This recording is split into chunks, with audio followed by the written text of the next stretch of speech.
मल्लिकार्जुन खड़गे जी,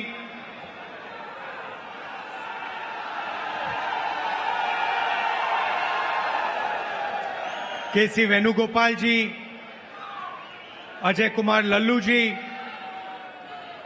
भक्तचरण दास जी, रामचंद्रन कदम जी, स्टेज पे कांग्रेस पार्टी के सीनियर नेता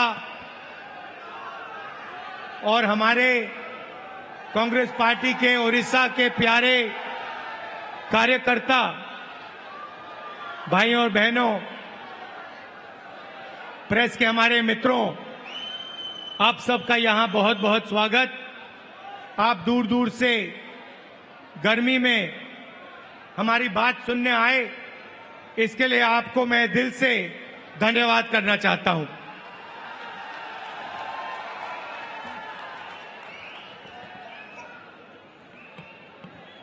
कांग्रेस पार्टी के कार्यकर्ता का मूड कैसा है? नहीं, सुनाई नहीं दिया मुझे। कैसा है मूड आपका?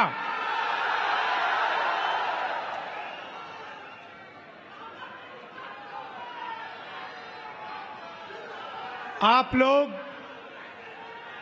जो हमारे जमीनी कार्यकर्ता हैं, जिनके खून में, डीएनए में कांग्रेस पार्टी है, जो हमारे बब्बर शेर हैं,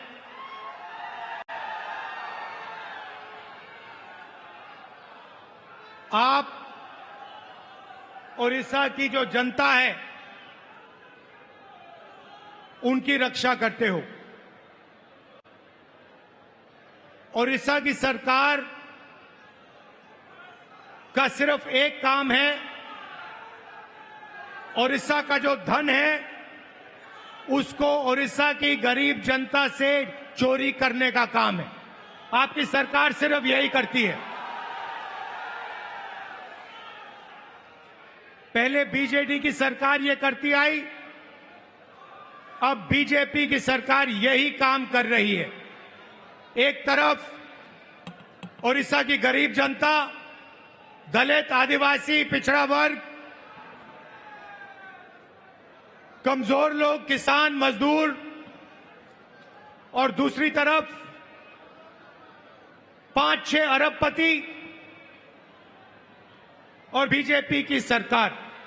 ये लड़ाई हो रही है और इस लड़ाई में कांग्रेस पार्टी का कार्यकर्ता जो है वही इस लड़ाई को उड़ीसा के, वही इस लड़ाई को उड़ीसा की जनता के साथ मिलकर जीत सकता है और कोई नहीं जीत सकता है। भाइयों और बहनों, बीजेपी पूरे देश में संविधान पर आक्रमण कर रही है।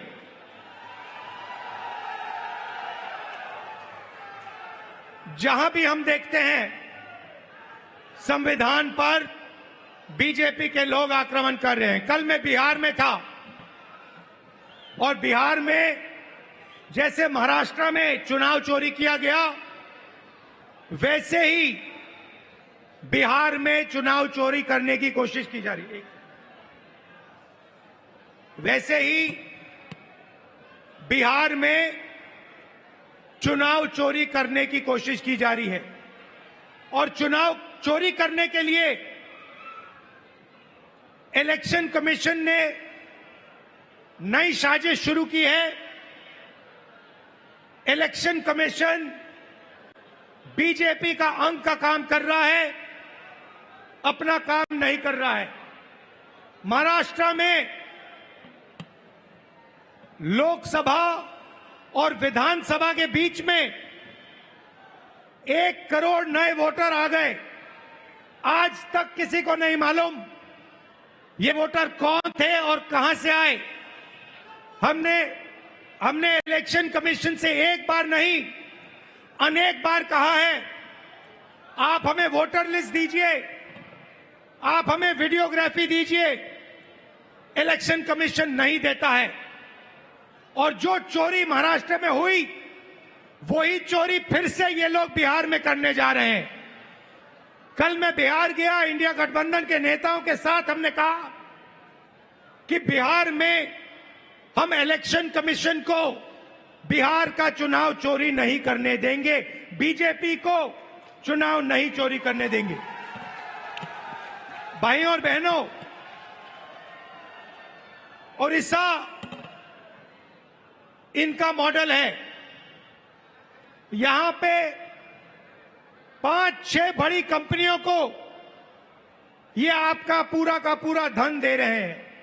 अभी मैं डेलीगेशन से मिला, किसान के डेलीगेशन से मिला, महिलाओं से मिला और उनकी आवाज सुनी, उनका दुख सुना, उनका दर्द सुना। भाइयों और बहनों, जल, जंगल और जमीन आदिवासियों की है। मैं फिर से दोहराना चाहता हूं, जल, जंगल और जमीन आदिवासियों की है और आदिवासियों की रहेगी।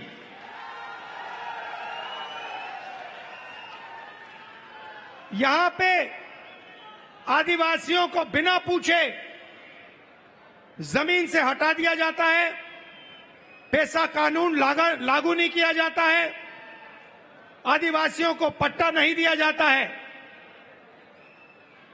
ये जमीन उनकी है, जल उनका है, जंगल उनका है और कांग्रेस पार्टी पेशा कानून लाई, ट्राइबल बिल लाई और इन कानूनों को हम लागू करके दिखाएंगे और आदिवासियों को उनकी जमीन वापस दिलवाएंगे।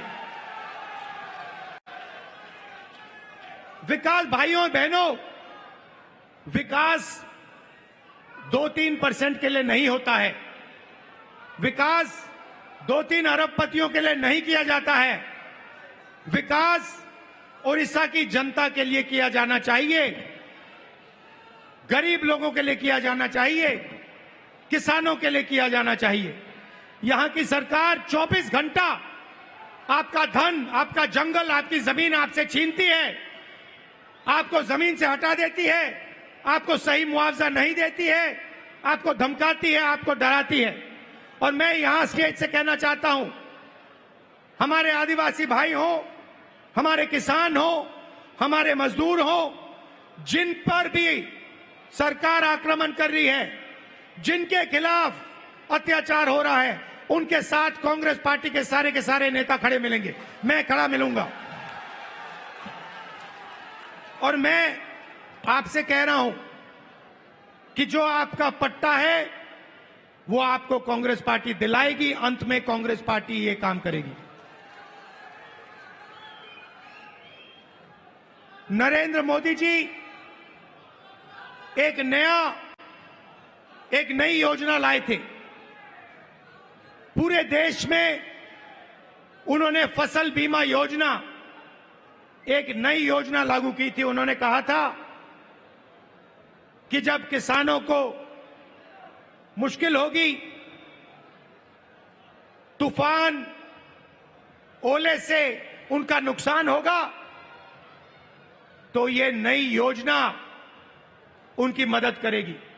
और उन्होंने क्या किया? उन्होंने आपसे पैसा लिया, गरीब जनता से, गरीब किसानों से पैसा लिया प्रधानमंत्री बीमा योजना के लिए, सरकारों से पैसा लिया, सेंट्रल गवर्नमेंट से पैसा लिया और वो पैसा उन्होंने उन्हीं 3-4 बड़ी कंपनियों को दिलवाया। आज सच्चाई ये है कि जब आंधी आती है, तूफान आता है, ओला गिरता है, किसान को मुआवजा नहीं मिलता। हजारों करोड़ रुपए नरेंद्र मोदी जी ने किसानों का पैसा, स्टेट सरकारों का पैसा, यूनियन दिल्ली की सरकार का पैसा उठाकर इन कंपनियों को दिया। मगर ये कंपनियां जब आपका नुकसान होता है, आपका पैसा वापस आपको नहीं देती हैं। यह सच्चाई है।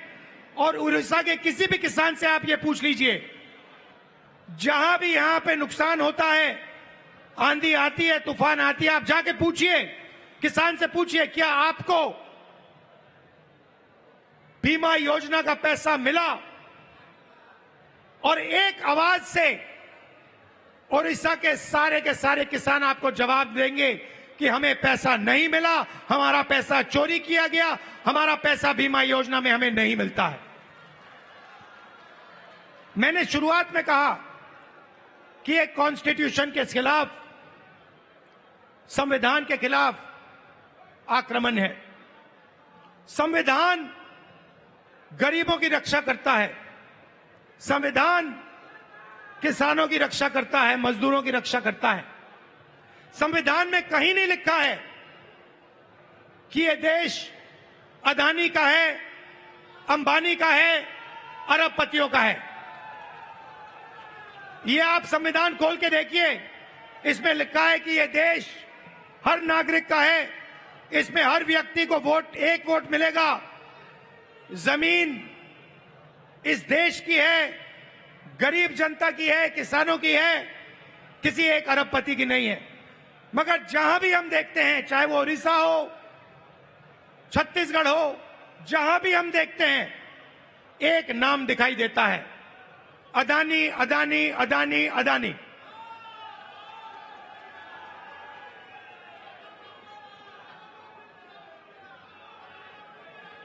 मतलब अदानी जी ओडिशा की सरकार चलाते हैं, अदानी नरेंद्र मोदी को चलाता है। और जब ओडिशा में जगन्नाथ यात्रा निकलती है, आप सोचिए रथ निकलता है, जगन्नाथ यात्रा का रथ निकलता है, लाखों लोग उसको देखते हैं, उसके पीछे चलते हैं, और फिर एक ड्रामा होता है, रथ को अदानी जी और उनके परिवार के लिए रोका जाता है। इससे आपको ओडिशा की सरकार के बारे में सब कुछ समझ आ जाएगा। ये ओडिशा की सरकार नहीं है, ये आपकी सरकार नहीं है, ये अदानी जैसे 5-6 अरबपतियों की सरकार है। और इसका लक्ष्य आपकी जमीन, आपका जंगल, आपके भविष्य को चोरी करने का है। मैं आपसे पूछना चाहता हूं, आपकी सरकार ने ओडिशा के युवाओं के लिए कितना रोजगार पैदा किया है? ये जो बड़ी बड़ी इंडस्ट्रीज आती हैं, बड़ी बड़ी जो कंपनियां आती हैं, आपकी जमीन ले जाती हैं, आपका धन ले जाती हैं, आपकी जो नेचुरल वेल्थ ले जाती है। मैं आपसे पूछना चाहता हूं, ये आपके कितने लोगों को रोजगार देती है? आप मुझे बताओ।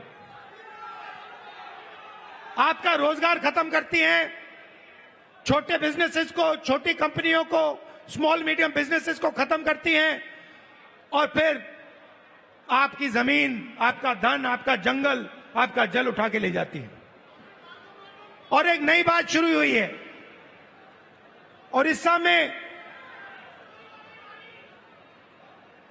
में 40,000 से ज्यादा महिलाएं गायब हो गई हैं। आज तक नहीं मालूम कि ये महिलाएं कहां गईं।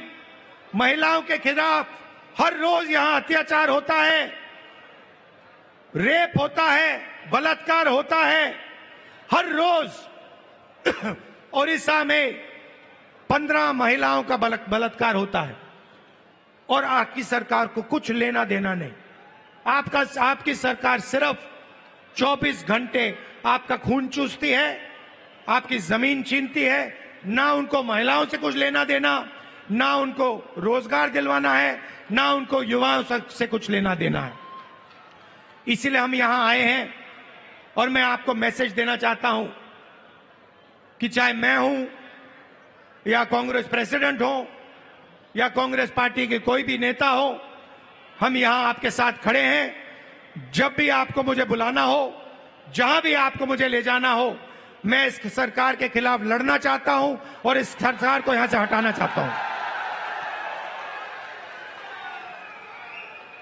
एक बात मैंने भक्तचरण दास जी को कही, तेलंगाना में हमने जाति जनगणना करवाया है।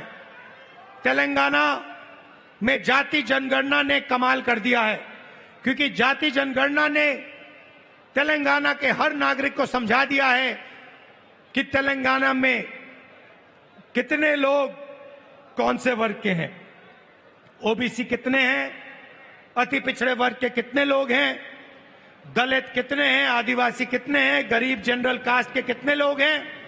एक प्रकार से तेलंगाना सरकार ने तेलंगाना का एक्सरे किया है और तेलंगाना की सरकार को अब मालूम है कि कितना धन किसके हाथ में है, कौन किसके पास क्या है, कितनी आबादी किसकी है। और मैं ये ओडिशा की जनता से भी कहना चाहता हूं, देखिए यहां पर हमें पता लगाना है दलित कितने हैं, आदिवासी कितने हैं, पिछड़े वर्ग के लोग कितने हैं, गरीब जनरल कास्ट के लोग कितने हैं, क्योंकि हम चाहते हैं कि सरकार में, इकोनॉमी में, विकास में सबको भागीदारी मिले। आज ओडिशा के पिछड़े लोगों को, दलितों को, आदिवासियों को ना सरकार में जगह मिलती है, ना कॉर्पोरेट में जगह मिलती है, ना ब्यूरोक्रेसी में जगह मिलती है। ये जो 5-6 कंपनियां आप पर राज कर रही है, मैं आपसे पूछना चाहता हूं, इनके मालिकों में कितने पिछड़े वर्ग के लोग हैं, इनकी मैनेजमेंट में कितने पिछड़े लोग के वर्ग हैं, कितने दलित हैं, कितने आदिवासी हैं, कितने गरीब जनरल कास्ट के लोग हैं। आपको एक नहीं मिलेगा।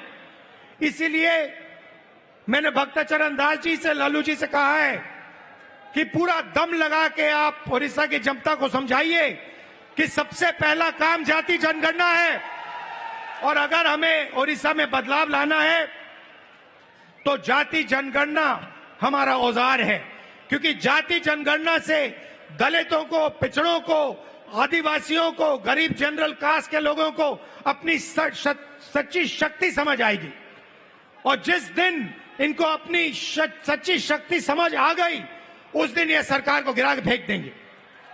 भाइयों और बहनों, आखिरी बात मैं कहना चाहता हूं, बीजेपी की सरकार ने ड्राइवर्स एसोसिएशन और यूनियन से पर पूरा दबाव डाला कि वो इस मीटिंग का समर्थन नहीं किए। उन्होंने पूरा दबाव डाला, धमकाया और डराया ड्राइवर यूनियन को, एसोसिएशन को, कि यहां पे इस मीटिंग में कांग्रेस पार्टी का समर्थन न कीजिए और इस मीटिंग को डिसरप्ट करने में मदद कीजिए। और मैं यूनियन को और एसोसिएशन को धन्यवाद करना चाहता हूं कि आपने इस मीटिंग का समर्थन किया। और मैं इस स्टेज से कहना चाहता हूं कि सरकार को ड्राइवर एसोसिएशन और यूनियन की आवाज सुननी चाहिए और जो उनकी जेन्युइन डिमांड है उन्हें पूरा करना चाहिए। एक बार फिर मैं आप सबका दिल से धन्यवाद करना चाहता हूं। आप यहां आए, इतनी गर्मी में आए और आपने इतनी प्यार से मेरी बात सुनी। कांग्रेस पार्टी के कार्यकर्ता से कहना चाहता हूं, देखो आप लोग बब्बर शेर हो, आपको किसी से नहीं डरना है। आप टाइगर हो, आपको किसी से नहीं डरना है। आप आगे बढ़ो, आपके खून में कांग्रेस पार्टी की विचारधारा है, गांधी जी की विचारधारा है, संविधान की विचारधारा है। जाओ, लड़ो और इस सरकार को बदलो। धन्यवाद, नमस्कार, जय हिंद। धन्यवाद। अब